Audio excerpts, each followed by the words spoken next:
Welcome to the College Connection podcast, a podcast presented by the College of Registered Nurses of Newfoundland and Labrador.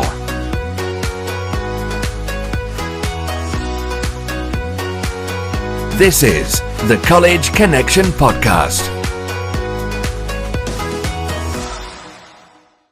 Hello, everyone. Welcome to the College Connection podcast. The College Connection podcast is made available to RNs and NPs as a resource to promote good practice and highlight the importance of regulation in healthcare. This is a continuation of Season 5, and we have a special series dedicated to licensure renewal. This episode will prepare registrants for the 2026 annual licensure renewal. My name is Kelly Kane, and I'm a nursing consultant with policy and practice at the College of Registered Nurses.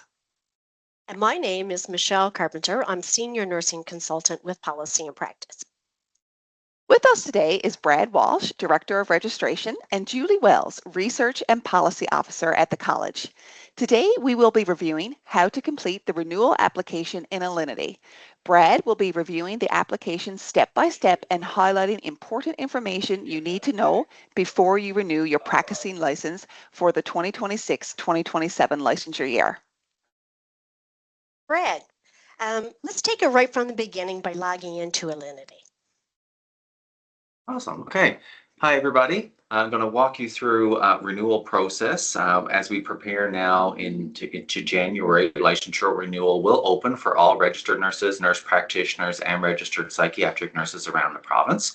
And we're going to go through the renewal application and highlight some of the things that will help you prepare for a smooth and easy renewal. So just going to start to share my screen. So first, we're going to go to the college's homepage. So our website, main website, and you'll see up here, you'll see the member portal. That's where you'll log into the member portal, also known as Alinity system. You'll hear us use that name as well. So, and we're going to walk through. So I've got some additional tabs open here just to make it easier. So registrants will also receive an email when renewal is open, but you don't necessarily need that email to begin the renewal process. You can start your renewal at any time once the renewal date opens. So that's a little bit later this week. And you'll walk through. So a key thing is that you'll need your email address that is on file for the college to be able to log into the system and your password, which you have created yourself. Okay, and of course, we're going to be using a test record for this system. So just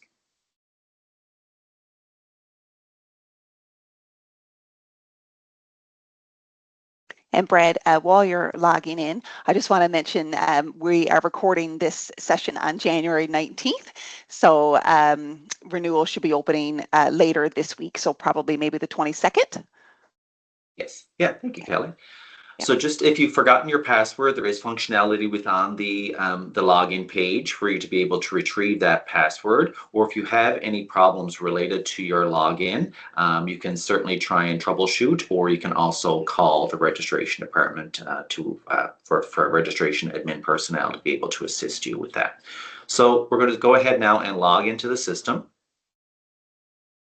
I will just show you a couple of images because you see, this is what happens exactly. So you'll be required to validate through like multi-factor authentication. So ensuring that you know that you're the person accurately logging into your information. If you haven't logged into the Alinity system in a while, it will send a verification code to your email. So I'm just going to show you now off screen what that looks like. So you will receive an email that says it's automated from the system, and it's going to provide you with a code here that you're going to be required to enter into to that code area. So you can copy and paste that information directly. So we're going to close this one out there now. And just going to copy that code from the other side and paste it right in there. All right, so once you do that step, you'll be on sort of what we call the dashboard here. So there's information here down the side. If you're unfamiliar with the alinity system, maybe this is your first renewal.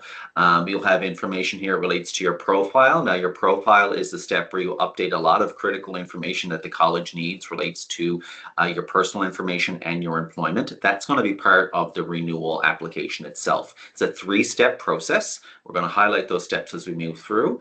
But you're learning, as you're documenting your CCP learning throughout the year, as it's happening, you should be documenting your learning activities in My Learning. If you haven't been doing that throughout the year and you go ahead, now it's time to do your renewal, you can log your CCP learning activities in the renewal application itself. As I mentioned, there's 3 steps. Step 2 is your continuing competence program requirements, and we'll get to that step in a moment. So you'll see here the options when you scroll down a little bit. What are your options to renew for the 26-27 licensure year? So the licensure year begins on April 1st, 2026. Over here on the side, you'll see active permit. So I hold this record we're using is a practicing license RN. So information is there about my current status, and then the options for my renewal. Do you want to renew a practicing license? This year, there's been changes to our legislation as we prepare for a merger to form one new provincial nursing regulator. That will happen in April of 2026, so coming up soon. And we no longer have the category of non-practicing membership. So that has been replaced by what we are calling an inactive status. And there's some different types of inactive status, some subcategories we've created. So if you currently hold a non-practicing membership, let's just say you're on a parental leave, you're not going to be coming back until maybe the summer, for example. So you could renew a practicing license now, or you could choose to go to the inactive on leave register. It's a status. It's not a license. So to be very clear that an inactive status does not provide you with the ability to practice nursing. It is a status that says, you know, I'm inactive, I'm not practicing. You can go to inactive. It's a 2-step process where you just update your profile, do some declarations, and there is no fee that the college charges to go to inactive. But what's critical here is that prior to you returning to practice in July, let's say, you must make sure that you reinstate your practicing license before returning to practice. So if you have left the practice of nursing, let's just say an example is that you've retired and you're no longer working, or maybe you were here in Newfoundland and Labrador and have since left the province with no immediate plans of practicing for the current year, you could choose the inactive resign in good standing. So resign in good standing, you know, again, there's no fee to move to this status, and you're essentially telling the college, you know, I'm confirming I am not practicing nursing in Newfoundland and Labrador for beginning in April of 2026. And resign doesn't mean that you can't come back in the future, as long as you meet the practice hours requirements and other, you know, requirements that are outlined in the legislation, you would be eligible to reinstate. So those are some of the options that have been replaced by the elimination of the non-practicing membership category. But today we're really going to focus on the practicing license renewal. So if you are a nurse practitioner, you would see an option for NP practicing. So we're choosing your NP. As this account is set up for a registered nurse, I will see the option for an RN practicing. And we also here have a registered psychiatric nursing category. So if I was an RPN, I would see the option to renew my registered psychiatric nurse practicing license. So I'm going to go ahead and click on Renew now.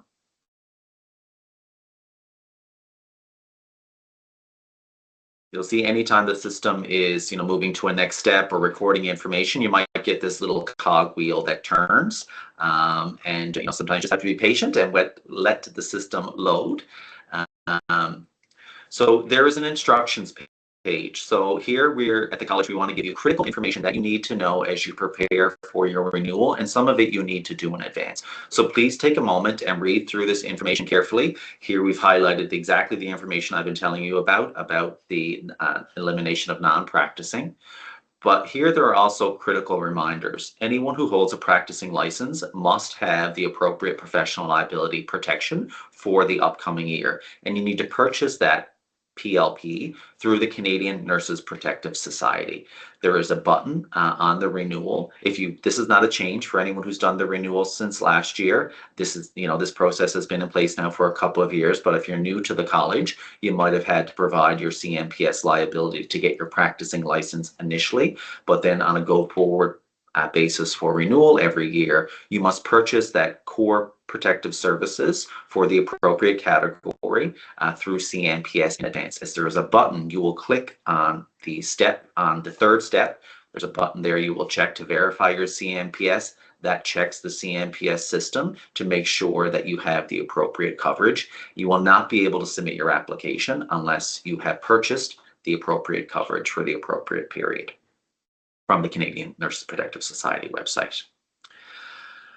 Also, you'll be prepared to enter your practice hours for your employer. So when we get to that step, we'll show you where that information goes in, but you should have know how many hours you have worked and practiced as a registered nurse for this current licensure year. And also your employment information. So we're going to highlight some of the things on the employment information step. But if you're no longer with an employer, you should leave an end date. You are required to report all your nursing employers, including self-employment. There's some highlights here on the continuing competency program requirement. CCP is a requirement for licensure, so you must have completed the required number of learning activity hours to be able to submit your application and for the college to be able to process your practicing license for the upcoming year. So take a moment, please read carefully through these instructions.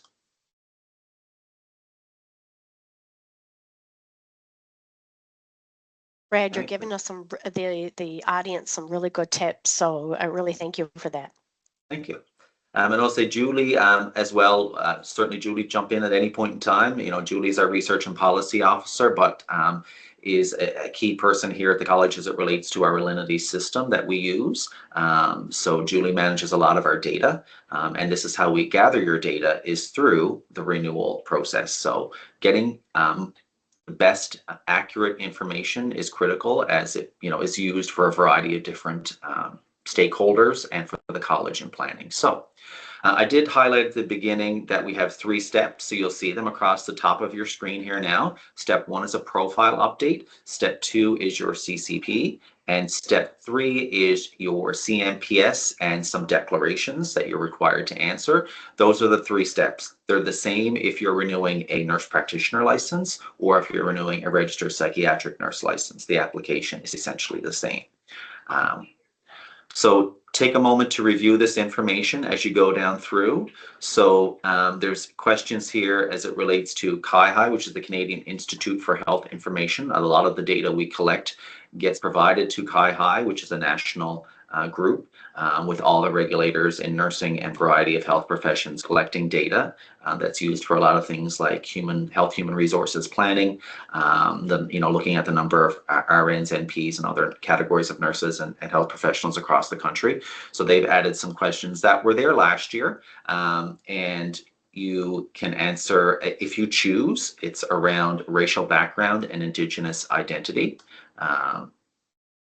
So if you've had a change in name, you can upload a legal change of name document. So an example would be a marriage certificate, or if you've or other piece of legal photo identification we can use. You would be required to upload that there.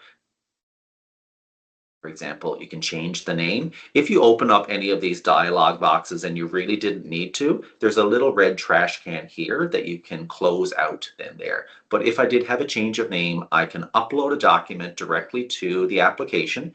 Your application would go for admin review, which means a staff member at the college does have to look at that document before we actually make the change. So if you do submit a name change, the college will look at that and review your application before it's approved.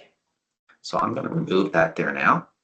If you've had a change in address, you could do the same thing. So making sure your personal information, your mailing address, your email address, your primary phone number should be updated, and you can change any of that information. You're also able to add any information as it relates to other languages you may speak. And we do get questions from time to time from outside sources and agencies asking for data around languages that nurses speak. And this is where we gather that information from. Okay. So education, your primary education or your basic education, which is the education that you would have completed to be registered in the appropriate category, would be on your records. So if you want to add education here, if you completed, for example, let's just say you've completed a master's program since you've last registered, you would be able to enter that information. And I'll just pause here now to see if Julie wants to add in anything about education before I move on. We are making a few changes to the education section to collect additional data. It's not ready yet in the test environment. It may not be ready in time for renewal, but I just wanted to highlight that if you are adding new education, that you may be required to answer a couple of more fields, like the designation might be a baccalaureate for your NP, so it would be specific to NP as opposed to RN.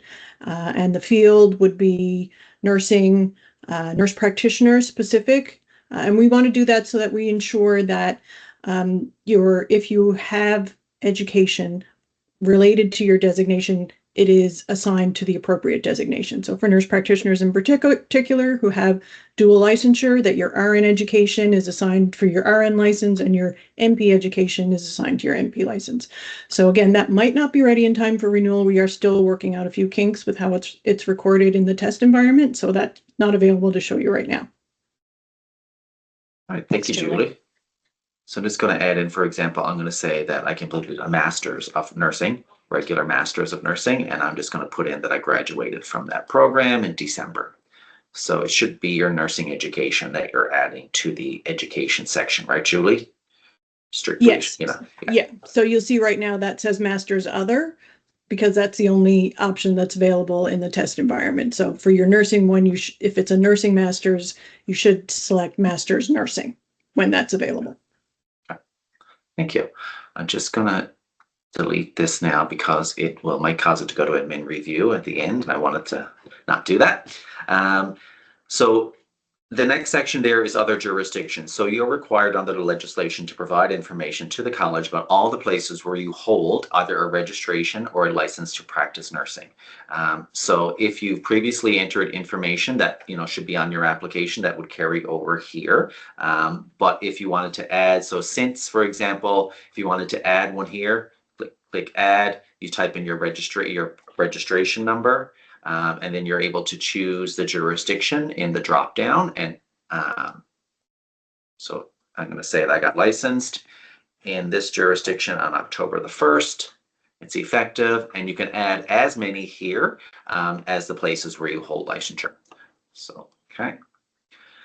So next to the employment section. So take a moment to read through. If there's any critical information, they will be here in these text boxes. So it says provide your overall employment status between April 1, 25 to March 31st, 26. So the current licensure you're in, and where it's highlighted here in red says not necessarily your current employment status. So say, for example, I'm currently unemployed, but for the majority of the year I was employed. You should put in your employment status as employed.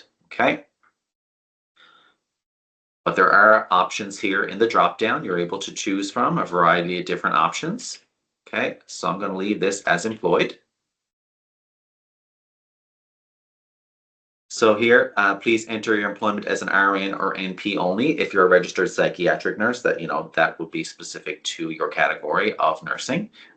Do not enter information for employments other than registered nurse. So say, for example, we have some individuals that I know that might be working as a licensed practical nurse. Do not put your LPN employment, or if you're working as a personal care attendant, do not put your PCA employment in here. It should be your employment just as a registered nurse, registered psych nurse, or nurse practitioner. Okay, so you can enter employment information. You'll see on this one that this record, we say the primary employer is University of Toronto. So if we'll get to another add one, but there are questions here about employment type, casual, full-time, part-time. Is your preferred employment choice? So we'll say I'm full-time by choice. employment role. So there are these little icons next to, and that will open up these definitions are set by the Canadian Institute for Health Information, so CIHI again, for national reporting purposes. And we've provided a link to a document here. If you're unsure of what your role is, it gives some examples that CIHI say, you know, this is an example of a coordinator position. But I wanted to focus in on direct care provider. Most likely the vast majority of RNs and NPs would be what used to be referred to as a staff nurse or a staff nurse practitioner. Direct care provider is the appropriate response that you should select if you are in a direct care type of role, okay? So, but in this case, you know, for this employer, University of Toronto, working as an educator, the same is true for the link to the document for practice area. If you're unsure of your area of practice, there's a link to a document that again provides some information. Which that one, here we go. You're able to enter information there. So, you know, areas like critical care, surgery, geriatrics, this is where you type your practice area in there and your employment information. If I had since left that employer, I could say put in. So yeah, I'm going to enter that I finished up with this employer in December 31st, 2025. So I'm no longer with that employer. There's some questions here. And then here's where you enter your practice hours. So I'm going to enter that I, you know, worked 250 hours with this employer for the year. There's a link to our fact sheet, which also provides information about how to, what you can and should not include in your practice hours. So this is our fact sheet, which has been updated. So take a moment to review that if you need additional information. I will just quickly show you an image of what it looks like if you are a nurse practitioner. So a nurse practitioner will see an option that they can enter NP hours as well as RN hours. So if an NP is in a full-time NP position, they would enter 0 hours under RN. And then they would enter, say, for example, I'm with this employer full-time. I work 1,650 hours this year with that employer. I would enter 1,650 in the NP box. So that's how where the difference is between the RN and the NP. Do we have anything else related to employment you want to highlight for today? Yeah, I just wanted to point out that the employment preference question is unanswered for everybody, and it is a required one. So you must select one of those options in order to move on to step 2. So if you don't answer that question and you try to move to the CCP step, it will come up and tell you that you've got an error, and it's because that question needs to be answered before you can move on. Well, thank you, Julie, because what I'll do now is I'm going to leave that blank for a quick second. I'm going to go to the bottom of the application and hit next. So this shows me you've left something, you know, there's a field here that is required, so you can't proceed. So that step will be highlighted in a red little box. And so it brings me directly to where I missed information. So I'll put that by choice. Okay. And then if you want to add a new employer, just note that you can click to add here and we'll open up a box to enter information. I'm just going to quickly show you. So it adds it after your employer that's there. So I'm going to add in a new employer here. You should start being able to type and things that are in the system will automatically populate. If the employment information is not in our system, then you would enter the employment name and all the information, including the address, in this box here. That will cause your application to go to admin review, and admin review means someone at the college office has to review that, enter that employer information into the system so that it is then able to be selected. So, but because St. Clair's is already in the system, it will let me choose that. I'm going to put in that I'm part-time by choice. Can I just ask you a question there? So, yeah. Because I think some people say NLL services. Can you talk to that? Like, I think you want the site that people are working for, or are they able to put in NLL services? No, I don't think we can put in NL Health Services anymore because that's Okay. the overall health authority for the province. It needs to be specific to the location, the employment location that you're at. So it's St. Clair's, or it's the St. Mary's Clinic in Labrador. It's the actual location or the site. If you have program responsibilities, for example, you may have to put in the actual location. So Mount Pearl Square, example, is a location here in town, but that's where the primary area where I work out of. But I'm a program officer for a variety of different sites. It should be the program or the location that you're directly related to. Have that right, Julie? That's right. Yep. Okay. And in the back Okay. end, in the system, the sites for NLHS are tied to NLHS, so we can still see that you're working for NLHS. It's just that we need the specific site information. Okay. Thanks so much. So I've added this new employer in. I've added the information here. There are some additional questions down here. So I'm going to say I'm a permanent employee. There is a question, is this organization a staffing agency? So a staffing agency, travel nursing. If you're working for a agency, you should enter that information, not just your primary employer. For example, let's just say my primary employer or my permanent job is St. Clair's, but then I also work casual as a travel nurse. And go outside the province. You have to enter all of your employment information. So if you're with a travel agency, we have many of the known travel agencies already entered into our employment system. So you should be able to choose it in a drop down for the ones that are used. So I'm going to say for this one, no, it is not. So St. Clair's. And I'm going to say I've only just started with this employer, so in January, so I've only worked 40 hours so far for the year. Okay, there are some consent questions. Take a moment to read through those. So do you want to receive information on programs and benefits? Yes. Do you want to participate in if there's opportunities for research invitations? I'm going to say yes. The college's monthly practice newsletter. So the college does send out a newsletter on a regular basis to all individuals who've given consent, and it's notes from the practice team. A lot of critical information there as it relates to practice, education, a variety of different things. So we would encourage everybody to sign up to receive that email. And then if there's opportunities within the college for a variety of different committees or panels, we pull from a group of people who've given their consent to say, yes, I'm interested should opportunities become available. So carefully review those. I'm going to go to the next slide here now, which will be step 2. And I just will let you know there, if you have to step away from your renewal, let's just say you got step 1 done and then something happened and you got to step away, you can scroll to the bottom. You can save for later. I'm just going to do that quickly now just so I can show you. And I'm just going to, go back to home. Let's just say I logged out of the system and I want to come back the next day. When you come back the next day, you will not see what we saw when we first logged in. That option there, you've already chosen what sort of renewal path you're moving forward with. You will see these 3 steps along the top of your dashboard.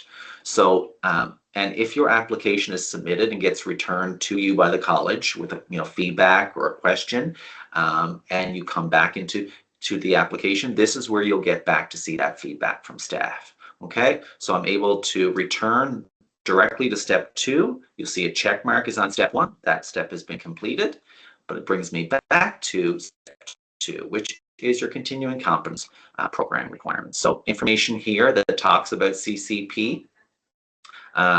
Some critical information. We've added in a new feature this year that does allow you to, it does save in real time, right, Julie? That if you've entered information, it does save the information should that, it time out or you have to walk away from your computer. If you've been entering information on CCP, it does save it in your web browser, right? Yeah. So this test record, the program requirements for CCP are generally 24 hours of learning activities that you must complete. If you've been granted your initial license partway through the year, then your CCP hours would be prorated at 2 hours per month. So 12 months in the year, it's a minimum of what we say is 2 hours a month learning a month you should be doing. So we've got it set up here that this record, we got 22 hours entered. So we need 2 more hours to complete our renewal. So there is a declaration at the very bottom of the screen that does, if you have CCP learning that you need to complete in March, let's just say you have a conference that you're attending on March the 15th, but you need those hours to meet your minimum 24-hour requirement, you can complete a declaration that sort of puts your application, you know, in hold. You've submitted it, but you need to do CCP. You'll have to ensure that you go back in before, as soon as that learning is done, before March 31st, update your CCP and then resubmit your application.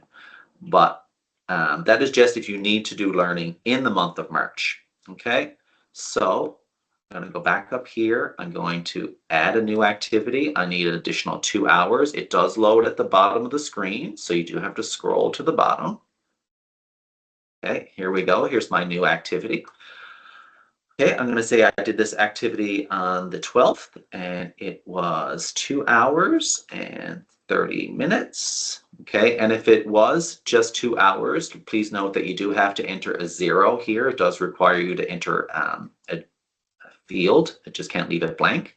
Okay, your activity description. Okay, I'm going to say here, I've completed a course, and you're able to copy and paste information directly in here. So if you've been saving this in your own personal record electronically, you can copy and paste this information directly over. Also, in testing on my mobile device, I recently learned that you can also do voice to text into these fields as well. So you can, you know, that's through my mobile phone. So you're also required to enter you're also must enter a learning impact. Okay, so I'm just going to copy and paste that here. Please pay attention to there's a minimum number of characters and there's a maximum number. And if you've gone under or over that, when you go to submit, that entry will become highlighted, noting that there's an issue with that entry. So you need to take action. So for example, if the entry was too long, I'd be required to cut down on some of the words and characters that I have here in. And it's not words. Please note that it's characters. Okay. So once I reach the minimum number of hours, which is 24, then you got a box that pops up for your summative evaluation. So it's the overall impact of your learning for all the activities, okay? And for here, it's a maximum of 20 characters, minimum 20 characters, maximum of 2,000 characters, okay? So again, I'm just going to grab my learning, my summative evaluation that I've prepared here in another document. Before we go to the next step, is there anything else anyone wants to highlight for the CCP?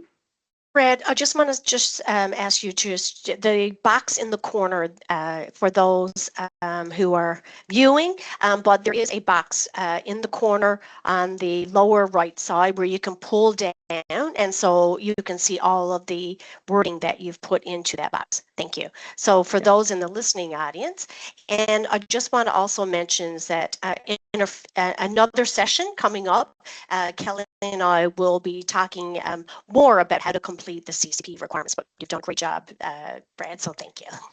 Okay, and you can go next or save for later, but as I'm planning on proceeding with my renewal, I'm going to go next here. Oh, it does bring me to a step that says, oh, you forgot to put in minutes in this field. So update that.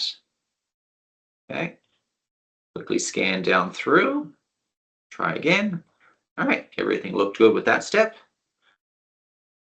All right, and the third step is the declarations and your CCP. So if you haven't purchased your CCP at this point where you've got, maybe you've forgotten, you can click here and it will bring you out to the CNPS website.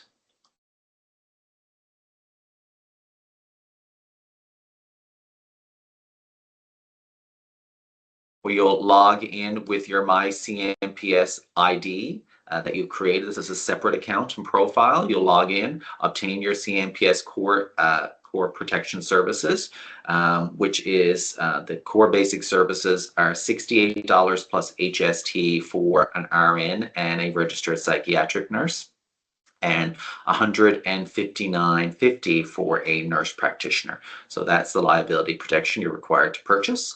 And then once you completed that process, CMPS does send you a PDF receipt that confirms that your PLP has been issued and your transaction payment has been processed. So you'll click a Click Me button that will verify your CMPS, and then if it's not verified, what the text that will stay down here will be red. If it does verify, it's correct, then you'll get a green text there to say that your PLP has been confirmed. Okay. If you have any troubles or issues with the CMPS portion, you should contact CMPS directly, and they have their 1-800 number and their email address posted on their webpage.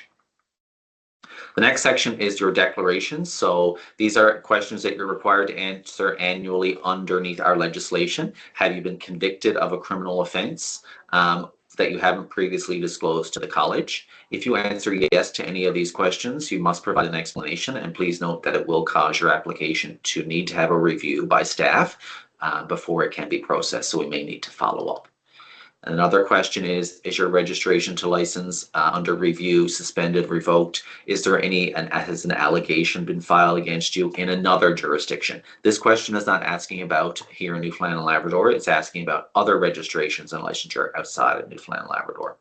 So I'm going to say no to those. Then there are additional declarations that you are required to complete and review. So adhering to the standards, the code of professional conduct. If you click on any of these links, it will open up the college's webpage. So our code of conduct, if you want to learn more, you'll be declaring that you will adhere to it. So each of these boxes you're required to acknowledge. So take a moment and carefully review the information there as you're acknowledging them. If you don't click all the boxes, you cannot submit your application. Okay.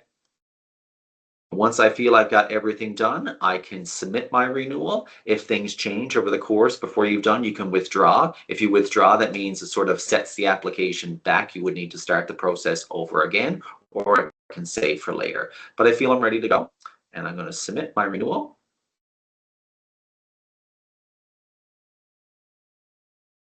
Okay, and because there was something in my application, that information that I had entered, it's going to put it into admin review. So it just will say the college payment can't be accepted at this time.